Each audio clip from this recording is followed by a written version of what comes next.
1971-এর মুক্তিযুদ্ধ থেকে শুরু করে সাম্প্রতিক ছাত্র জনতার অভ্যুত্থান পর্যন্ত বাংলাদেশের গণতন্ত্রের সংগ্রামে নারীরা ছিলেন সবার সামনে। এছাড়া শিক্ষা, অর্থনৈতিক সক্ষমতা ও রাজনৈতিক অংশগ্রহণে তাদের ভূমিকা আগামীর বৈষম্যহীন ও গণতান্ত্রিক বাংলাদেশ বিনির্মাণের মূল ভিত্তি। এমনটাই মনে করেন নারীদের সংগঠন উইমেন ইন ডেমোক্রেসি। রিয়ালিটি কিন্তু অন্যরকম। রাজধানীর পুরাতন এলিফ্যান্ট রোডে বিআইআইএসএস অডিটোরিয়ামে গণতন্ত্রের সংগ্রামে নারীর অবদান এবং আগামীর বাংলাদেশ শীর্ষক আলোচনা সভার আয়োজন করে সংগঠনটি। সেখানে সমাজের নানা পর্যায়ে নারীরা তাদের বক্তব্য তুলে ধরেন। নেতারা এখন নারীর অধিকার নিয়ে যা বলছেন সেগুলো ভোটের মৌসুমের কথা বলেই মনে করেন তারা। রাজনৈতিক ক্ষেত্রে যদি নারীদের অংশগ্রহণটা নিশ্চিত করা না যায় তাহলে সকল ক্ষেত্রে কিন্তু নারীরা পিছিয়ে যাবে। সো অবভিয়াসলি আমাদের পলিটিক্যাল পার্টিগুলোতে কিভাবে নারীদের অংশগ্রহণটা আরো বেশি স্বতঃস্ফূর্ত করা যায় এবং এই গত 1.5 বছরে আমরা যেভাবে করে একটা সাইবার বুলিং, খুবই প্রোপাগান্ডা এবং দেখা যাচ্ছে খুবই অর্গানাইজ সাইবার বুলিং হচ্ছে, এখানে মেয়েদের বিরুদ্ধে চালানো হয়েছে। প্রত্যেকটা মানুষ, প্রত্যেকটা human being is equal. So আমি এবং একটা পুরুষ আমাদের সমান অধিকার, কিন্তু সেই সমান অধিকার পেতে হলে যে পরিবেশটা তৈরি হওয়া দরকার সোসাইটিতে, সেই পরিবেশটা কি আছে? রাজনীতিবিদ, তারা রাজনীতিবিদ হয়ে যদি রাজনীতির কথা বলতো বা করতো, মানুষের গণতান্ত্রিক অধিকার যেটা মৌলিক অধিকার বা বেসিক সিভিক্স রাইট, সেটাও কিন্তু আমরা এখানে পাচ্ছি না। নেতা একটা ইস্তেহার দিল, সেটার ইমফ্যাক্টটা কি হবে, সেটার কনসিকুয়েন্সটা কি হবে, কিংবা কোন একটা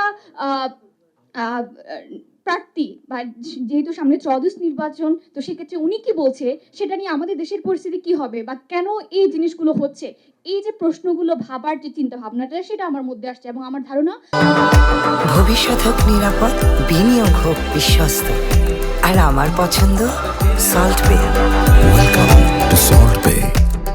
ব্যারিস্টার সারা হোসেন আহ্বান জানান নারীর অর্জনগুলো যেন স্বৈরাচারী আমলে হারিয়ে না যায়। বিচারের নামে মিথ্যাভাবে এবং জেনে শুনে পরিষ্কারভাবে রাজনৈতিক কারণে অনেক নারীরা এখন কারাবন্দী অবস্থায় আছেন এবং এখানে আনফর্চুনেটলি বিভিন্ন রাজনৈতিক দলের এখানে হাত আছে। যে জিনিসটা আমরা দেখতে চাই যে নির্বাচন পরবর্তী অবস্থায় এরকম ঘটনাগুলো আর ঘটবে না। এখনো সময় আছে, আগামী 4-5 দিনে চাইলে এই অন্তর্বর্তীকালীন সরকারও কিন্তু ব্যবস্থা নিতে পারে যাতে এই ধরনের অন্যায়গুলো তাদের একটা কলঙ্ক হিসেবে না থাকে তাদের রেকর্ডে।